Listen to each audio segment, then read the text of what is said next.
සුබ දවසක් වේවා මගේ YouTube channel එකත් එක්ක එකතු වෙලා ඉන්න ඔයාලා හැමෝටම.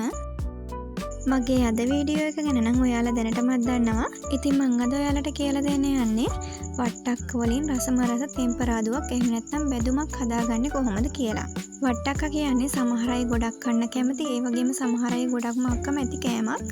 ඉතින් ඔයාලත් මේ විදිහට හදලා බලන්න වෙනස් විදිහකට. ඉතින් මම අද මේකට ගත්තේ ඩුබායි වට්ටක්ක එහෙම නැත්නම් බටාන කියන වට්ටක්ක වර්ගය. හරි, දැන් අපි බලමු කොහොමද මේ වට්ටක්ක බෙදුම හදාගන්නේ කියලා.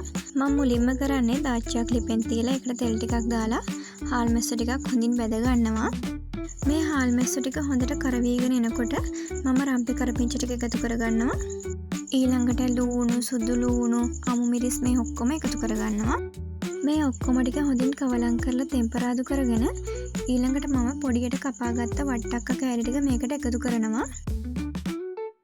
ඊට පස්සේ මේ ටික ඔක්කොම හොඳට කවලම් කරලා වහලා තියන්න ඕනේ විනාඩි 3ක් වගේ. වට්ටක්ක ටික තැම්බෙන්න වැඩි වෙලා යන්නේ නැහැ. පොඩියට කපාගත්ත නිසා ඉක්මනට තැම්බෙනවා. විනාඩි 3කට පස්සේ මම මේකට ගම් මිරිස්, කෑලි මිරිස්, ලුණු මේ ඔක්කොම එකතු කරලා හොඳින් නැවතත් මිශ්‍ර කරනවා.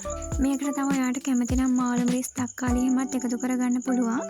ඉතින් මේ විදිහට තවත් විනාඩි 2ක් 3ක් ලිපෙන් තියලා බා ගන්න තමයි තියෙන්නේ. මේ තියෙන්නේ මම හදාගත්ත රසම රස වට්ටක්ක බෙදුම. ඉතින් ඔයාලත් හැමදාම එක වගේ කන්න නැතුව පොඩ්ඩක් වෙනසක් කරලා බලන්න. ඔයාලත් හදලා බලන්න, මේක හරිම රසවත් බෙදුමක්. ඉතින් මම අදට ගිහින් එන්න. සුබ දවසක්. අපි නැවතත් අලුත් වීඩියෝ එකකින් හමු වෙමු.